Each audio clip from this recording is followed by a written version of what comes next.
prosím vás pekne, nebrante Vy sama viete, že je tu nejaký rokovací poriadok. Takže použili donúcovacie prostriedky. Áno, a videli ste, že keď sme požiadali o to, aby pani Mozolová vystúpila, ani na to nikto ale toto je, teraz sa bavíme o tejto konkrétnej veci. No, a prestaňme. Ale my nemôžeme pani Mezenská, nehovorme prestaňte, ale... Postupoval ste svojvoľne, bodka. Ale veď tu sú pravidla na to. Ďakujem. Tak ich dodržiavajme. Vykázanie má nejaký postup, páni. Vy ste ho nedodržali. Poďme pragmaticky, napíšte mi na papier body, v ktorých chcete vystúpiť, ja o to požiadam.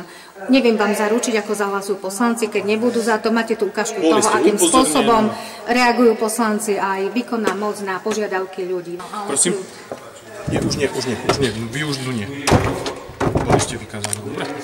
Kým som bola, pani vykázaná? Povedzte, na čo to bolo dobre? Kým som bola vykázaná? Už tak, už ja nemusím. Kým som bola, pani vykázaná vámi, vy sa budete zodpovedať za to, že porušujete moje ústavné práva. Pokiaľ ste postupoval svojvoľne, máte zneužitie právomoci verejného činiteľa a vy musíte zdôvodniť, prečo niekoho vykazujete z miestnosti. Je to zbytočné už teraz. Ale veď vykázanie je predsa nejaký inštitút. Inštitút vykázania je... Povedzte mi, pani, čo je to inštitút vykázania? Veď vy musíte postupovať v zmysle zákona. Ja tam mám veci. Dobre, ja vám ich doniesiem. Nebudete mi ich donášať. Vy nepôjdete už dnu, rozumiete ma? Dobre, odstúpte odo mňa vás. Stačí túto na tento kraj. Z akého dôvodu mám niekam odstupovať? Lebo teraz, viete, ja dbám na ochranu života, zdravia. Poďte. V rámci bodu programu som mala položenú otázku. Vy nemáte čo zasahovať do osobnej zóny a používať donúcovacie prostriedky.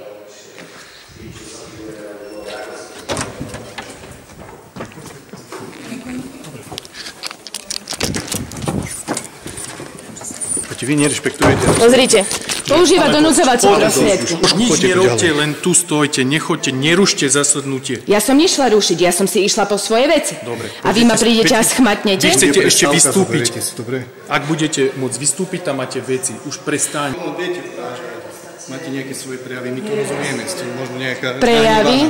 Poďte sa pozrieť. Nemáte čo sa dotýkať občanov. Vy máte postupovať v súlade so zákonom. Kde ste mal pokyn vykázať osobu z rokovacej miestnosti? Danko prerušil rokovanie a títo dvaja lokáji automaticky už vedia, že musia vykázať pani Tekeliovú, oznamovateľku proti spoločenskej činnosti, korupčníka Antona Danka z miestnosti. Čo sú to za vycvičené opičky?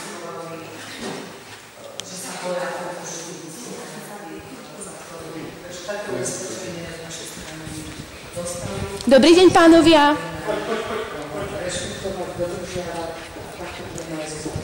Dobrý deň, pánovia. Vy ste mali nejaké pokyny sa zastaviť? Žiadne pokyny. Dostali ste pokyny od pána strážnika, že sa máte vrátiť? Pane, môžete už zapnúť aj telovú kameru. Keď už ste sa chystali na služobný zákrok, oznámte svojmu nadriadenému pánovi Gardošovi, že máte mať služobnú kameru zapnutú, pánovia.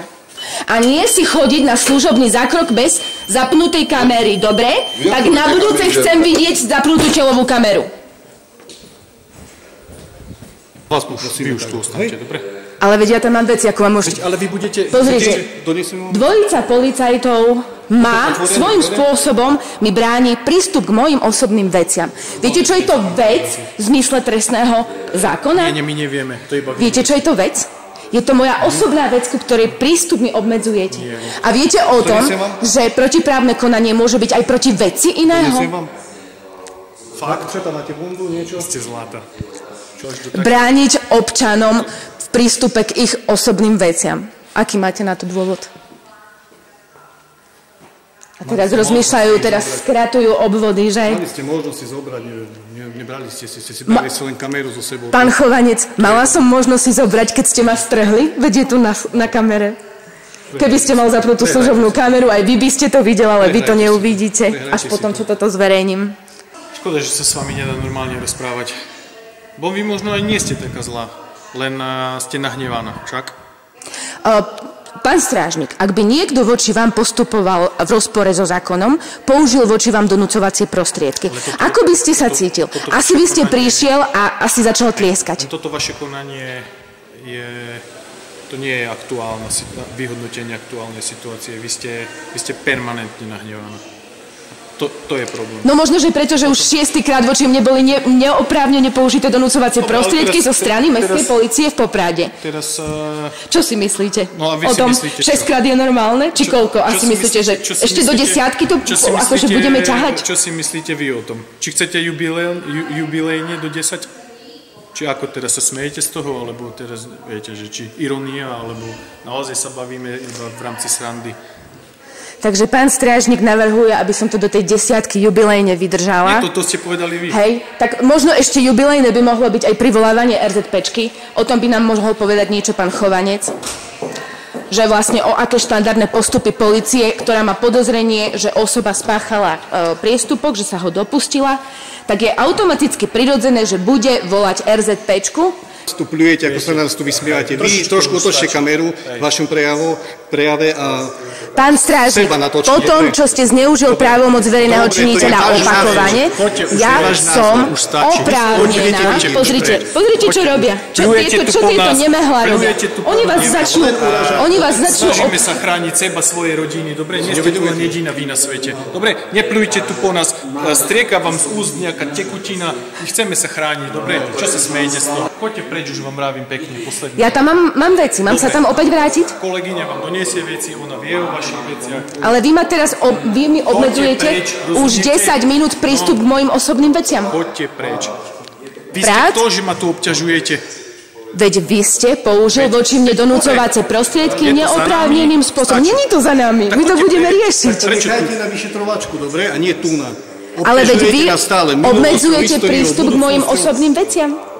Už teraz niečo iné. Vy skačete z témy na tému, vás prosím, už ukľudnite. Mám pri sebe svoje veci, pán strážnik, vy mi obmedzujete prístup. Ale to ste už mal pred 15 minútami urobiť. Sa vás na vás, rajte si to takisto. Pýtal som sa, doniesem vám. Nechceli ste. Počkajte. Ale veď vy neviete, čo robíte. Veď vy totálne improvizujete a robíte si, čo chcete. Dúfajúc, že sa to nejakým spôsobom prepečie. Poďte preč odo mňa, prosím vás. Stačí, dobre? A vy, keď ste na mňa siahal a vyviedol ste ma z miestnosti, keby som vám povedala, že choďte preč odo mňa? Lenže sme v inej pozícii. V akej sme inej pozícii? Objasnite to, pán strážnik. Tak, nech sa páči. Treba zachovať kľud, keď máte služobný zákrok a túto kameročku treba zapínať. Pán strážnik, dobre? Prečo ste nemal pri použití donúcovacích prostriedkov zapnutú kameru? Prečo? Neviete. To znamená čo? Zneužite právomoci verejného činiteľa. Vy si musíte vedieť, chlapci, odôvodniť.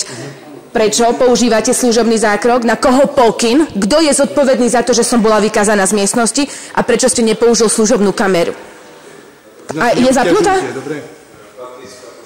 Je zapnutá tá telová kamera? To nie je vaša vec.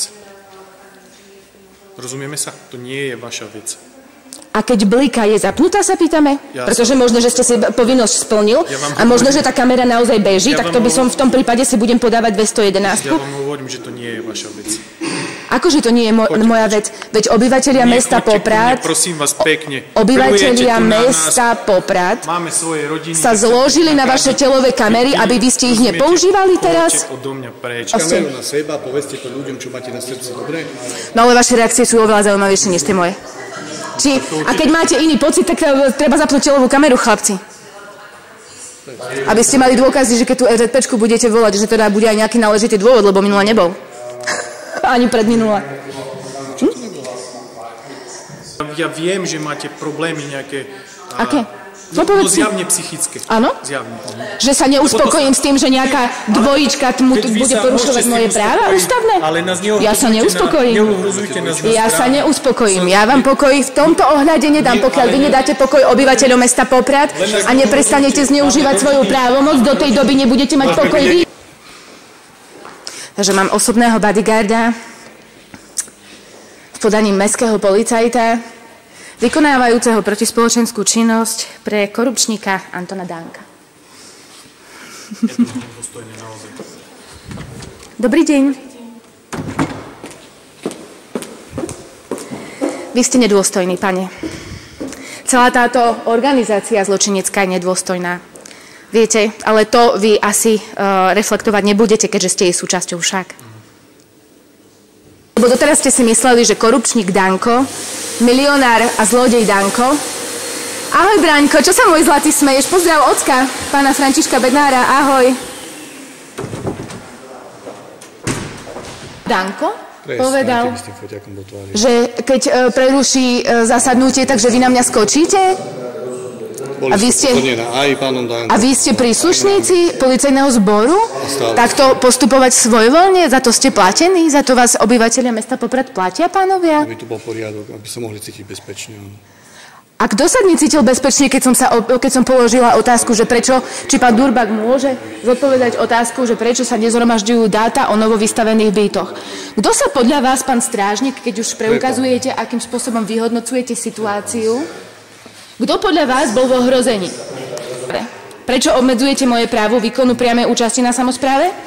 Pánovia strážnikovia? No tak keď nemáte dôvod, tak ja tam idem. Nepokúšajte. Už stačí. Veď pochopte, že si boli vykazané. Akým? Čo je to slovo? Akým? Vami? Dobre, mestskou policiou, áno.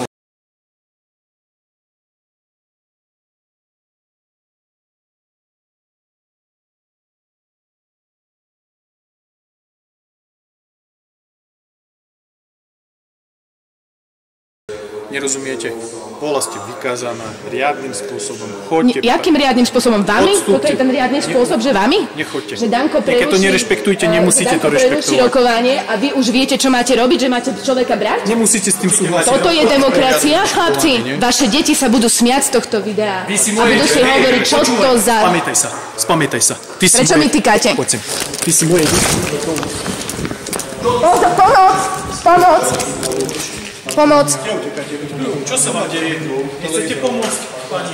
Nechcete pomôcť? Čo sa vám deje? Sa vyražate mojim deťom teraz? Na deti? Deti?